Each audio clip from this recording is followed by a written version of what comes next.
I woke to hands around my throat, choking off my air as I swam out of the black currents of sleep and opened my eyes to see a face eerily similar to mine staring down at me. The other Scott was straddling me, bearing down hard as I started trying to flail and get free. His arms prevented me from getting a good hit in on his head, so I tried punching him in the sides. He grunted at each impact, but was unmoved. I tried to make eye contact, mouth something to him, but he wouldn't meet my eyes, seemed to be avoiding them. In fact, he just stared at his hands around my throat, lips skinned back from his teeth in some kind of snarl or grimace below eyes that looked almost sorrowful. This somehow scared me worse. I started fighting back harder, trying to buck him off while slamming an elbow into his arm, hoping to break his grip. But he was too strong, and I could already feel myself slipping back into the icier waters of unconsciousness. As I faded out, I had time to worry if my shoes were still on and to hear him say he was sorry. When I woke next, I was face down on the floor, the left side of my head wet with some kind of viscous liquid. I wiped at my left eye and then opened them both experimentally. I was in a version of my bedroom, but I could tell it wasn't mine. I looked around slowly, my throat aching with every breath as I sat up. The room was empty and the door was shut, and I had to fight the urge to rush out and search for Christine. I needed to be smart. Take my time and take everything in. With revulsion I noticed my hand was wet with blood from where I had wiped my head. My entire side was soaked, in fact, as was the floor. I felt a lurch of fear in my stomach that he had killed Christine before he came back across to get me, but I tried to hold it at bay as I studied the rest of the room. Nothing that noteworthy other than that he had 5 mirrors hanging in different spots in the room, all of which were dark. I looked to the corner of the ceiling above the bed and breathed a sigh of relief when I saw no mirror there. Turning to the wall, I saw that he had stripped away the paper he used to make the doorway on this side. I guessed he had replicated it on the other side, so it would stay open while he destroyed this side, but aside from the paper I still had no real idea how it was done. Given the fresh blood, it seemed likely that was a part of it. Again I had a thrill of fear for Christine, and this time I couldn't resist it. Standing up stiffly, I went to the door and yanked it open. A woman screamed, and as I looked across the dimly lit living room, I saw it was Christine. She looked terrified, and she was chained to the wall by some kind of collar, but she was alive. Christine? She blinked, her mouth slowly closing as she took me in. After a moment she started to stand, her face shifting between fear and hopefulness. Scott, is that really you? I wanted to run to her, but I could tell she was freaked out, so I approached slowly. It's me, baby. Did he hurt you? Are you okay? Her face crumpled as she ran to me, almost knocking me over with the force of her embrace. Thank God. Oh God, oh God, oh God. I stayed quiet and hugged her back, and after a minute she pulled back, her expression serious and more composed. Is he gone? I nodded. I think so. He jumped me when I was asleep and dragged me here. I was unconscious, but I didn't see any sign of him when I woke up. He didn't come back out of the room, did he? She shook her head. Then he must be over in our world. The fucker wanted to take my life and now he has. I caught myself and smiled sadly at her. But it'll be okay. We'll figure things out. I reached out to stroke her hair, but she pulled back. I'm sorry, Scott. I'm so happy to see you, but he looks so much like you and I've been stuck here for 2 weeks with him. It's going to take me a bit to readjust, that's all. She took a couple of steps back, her hands holding her elbows as she smiled apologetically at me. But I'm okay. I'll be okay. What about you? Trying to hide the pain and guilt I felt at her words, I turned away to take in the living room. I'm fine. He choked me out, but I'm okay other than a sore throat. I glanced back at her. I'm so sorry for this.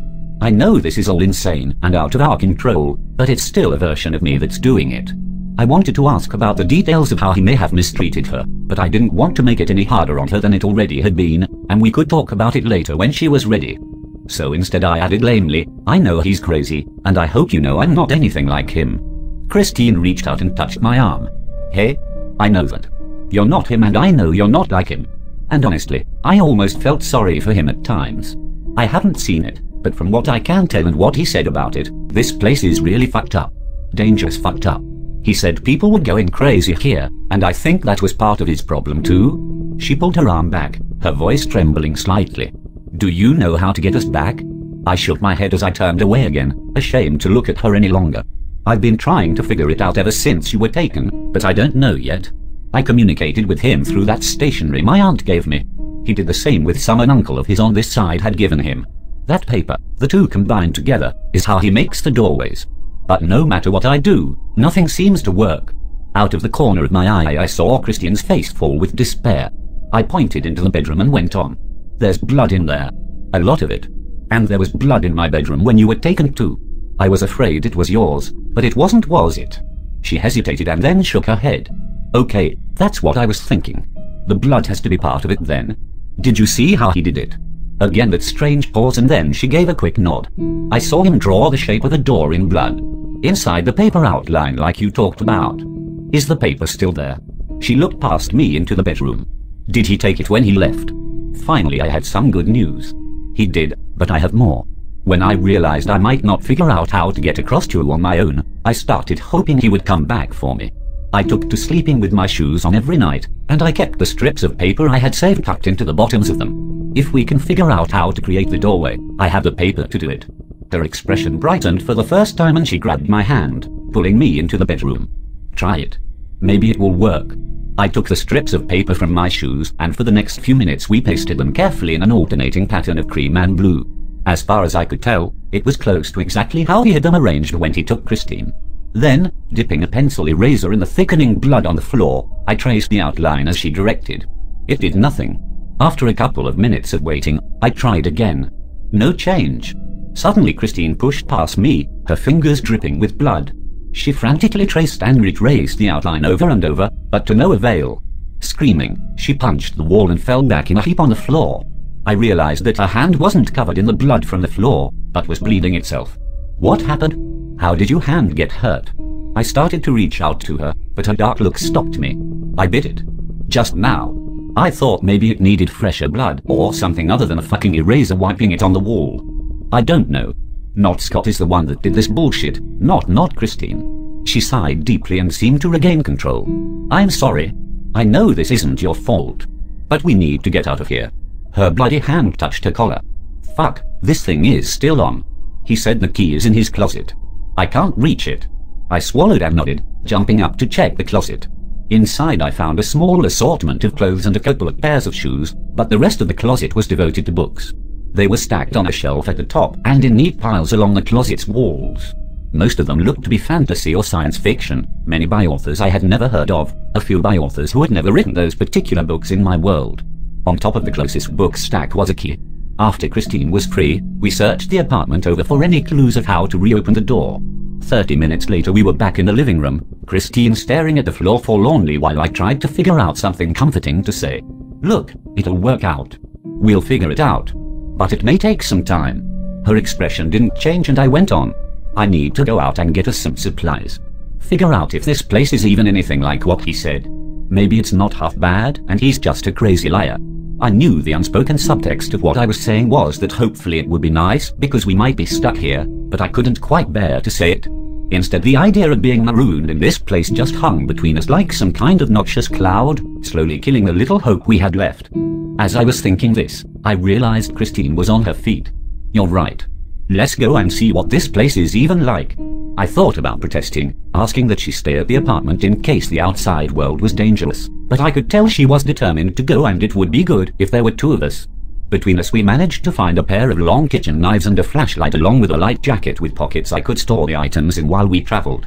Then we were off. Stepping out of the apartment, the ill repair of the hallway matched the hole in the ceiling of the apartment. The only thing in sight that looked cleaned or well maintained was the elevator, the brass of which carried a mirror-like sheen. I stopped and looked at the reflection there, but saw nothing. At a questioning look, I explained my encounter in the hallway to Christine. She said not Scott, as she called him, had told her some about the mirrors but not a lot. She asked how I'd been able to see him back in the reflection on the elevator, and I realized I didn't know. But by then we were pushing out of the downstairs outside door. When we stepped out, the first thing that struck me was how quiet the city was. How still. It was still early, but in our world there would already be people out and cars bustling along the narrow lanes of the street that ran in front of the apartment building. There would be sounds of nature mixed in as well, even if it was just the occasional bird song or dog bark.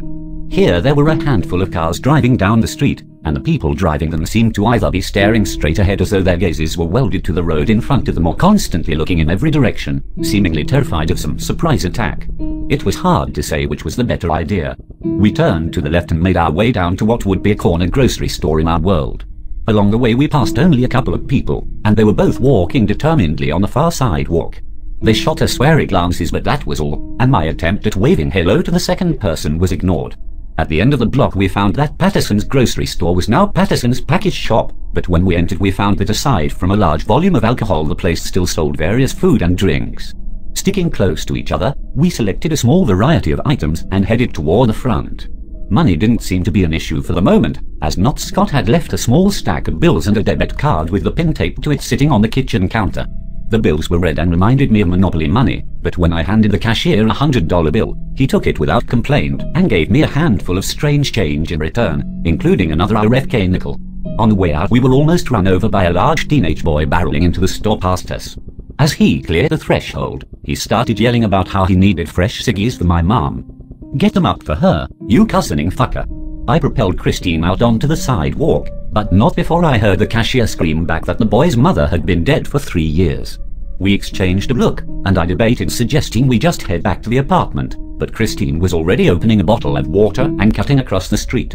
There was starting to be more traffic now, but the flow of people was still anemic. I made the comment that this is what the world would be like after some plague in a movie where half the people had been wiped out. Christine had shot me a glance, her face hard. "I don't know that it's that far from the truth." She pointed ahead to Bristol Park, which was actually called the same thing here as well. "Let's go in there and see if there are any people out." Our version of Bristol Park was always bustling with people in the morning. On the weekends it would be families and casual games of football or frisbee, but even the weekdays saw a steady stream of joggers, dog walkers, and miscellaneous others. At first, we thought this version of the park was largely empty, but then Christine heard singing. The outer paths of the park follow cultivated hedges and trees, curving and winding along the park perimeter with inlets into the more central areas every 100 yards or so. Even when you start down one of those inner paths, it takes more than a few steps before the large open spaces at the center of the park are revealed. As we were walking along the outer path, Christine suddenly cut onto one of the inner paths, murmuring that she heard music. I followed, but at first I heard nothing. It was only as we were stepping onto the dying grass of the central field that I heard the faint singing or chanting that was coming from the throng of people clustered around the enormous bonfire in the distance. Christine was walking towards the group quickly, and after a few more paces I grabbed her arm and stopped her. She turned to me, her eyes fierce and her voice low and trembling when she spoke. "What are they doing? Do you see that?" I had been more focused on Christine as we had drawn nearer, but as I looked again, I saw exactly what they were doing. The bonfire was not really a bonfire. It was a 20-foot metal frame in the shape of an X, the lower half squatter and much thicker than the top. Inside the frame, wood had been carefully inserted throughout and set ablaze. That was all very strange, but I only noted it in a perfunctory way as I watched the man catching fire. The man had been stripped naked and chained at each wrist, the lengthy metal bindings trailing off into the crowd on each side of the burning X. The man was in the middle between the burning effigy's legs, the top of the white-hot metal only inches from his head. The air around him shimmered with the heat, his skin blackening and peeling off as he was jerked back and forth from one side of the X to the other at the whims of the crowds pulling the chains. We were still 50 yards away, but when a breeze shifted direction I could smell the pungently sweet smell of his flesh cooking even as I heard him scream. I was about to start pulling Christine away when I stopped, my skin growing cold. The man wasn't screaming. He was laughing. I tugged weakly at Christine and she glanced at me, her eyes wet and wide. We began to back away slowly, and I was terrified at any moment we would be noticed. But the crowd was transfixed, and even when the man stopped laughing and slumped forward, they kept him aloft and dancing like some kind of macabre tug-of-war. We edged our way back to the perimeter of the field. In my last look before we headed back to the path and out of the park, I saw the cooked meat of the man begin to pull apart as the mob ripped him in two. I swear I could hear the wet gasping of his skin as it ruptured, the greasy crackle of his weak bones as they flexed and snapped, but it seemed impossible at such a distance. Real or imagined, I had to stop and vomit on the path, Christine patting my back and telling me to please hurry. We exited the park and wasted no time returning to the apartment. I could feel Christine's terror and knew my own matched it, but I felt no closer to an answer than I had before. We didn't talk about what we had seen, but Christine did take my hand and sit silently with me for a while. I could tell we were both starting to slip into shock or some despondent form of madness. We had to do something. Getting up, I started searching the apartment again for anything we might have missed. That's when I found a cream-colored envelope on the bedroom desk. I opened it and read it, then read it again, my heart pounding.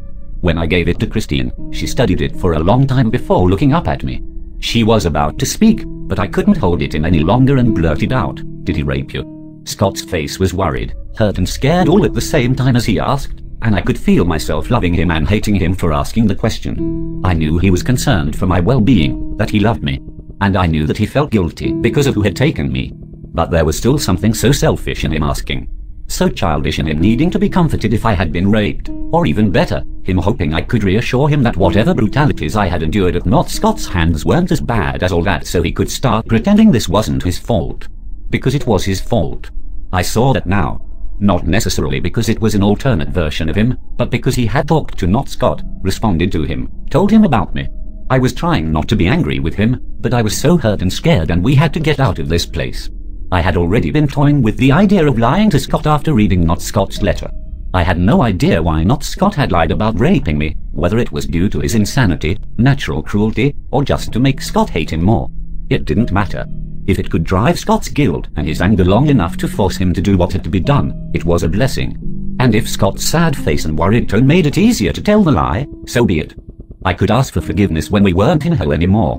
Yes, he did. He started the second day, and it got worse as the days went on. More extreme. I was going to try and fake tears, but I found there was no need. After everything, after what we had just witnessed, tears were going to come easily for some time. I saw Scott's face darken as his fists balled at his sides. That's the response I was hoping for. I waited a moment for him to stew, and then I went on. And I lied before. I'd know a bit more about how to make the door work. Not Scott killed a little girl. He used her blood to open the door.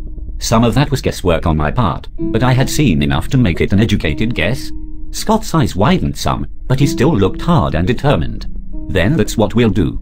I'll find someone and take blood from them. I winced and he stopped. What is it? What's wrong? I licked my lips. Asked for forgiveness when you aren't in hell. Scott. I mean, Not Scott told me that it had to be from a child and the blood only worked as they were dying. I didn't want to tell you because it's so horrible, but I don't think there's any other way to get us home. This too was a lie, of course, as Not Scott had never told me any such thing. But it made sense. The leftover blood of the girl hadn't worked, and neither had my own fresh blood. So we needed to replicate what Not Scott had done as closely as possible as soon as possible. I didn't. We didn't have time for Scott to moralize, try to think up humane alternatives, let the edge his emotions were giving him now grow dull with time and equivocation. No. We have to get out of here. I have to make this right and get you out of here. If I have to do something horrible to do that, that will be on me. His eyes were glimmering, but his voice didn't falter. I'll go find someone right now so we can be done with it. I reached out and squeezed his hand. I'll help.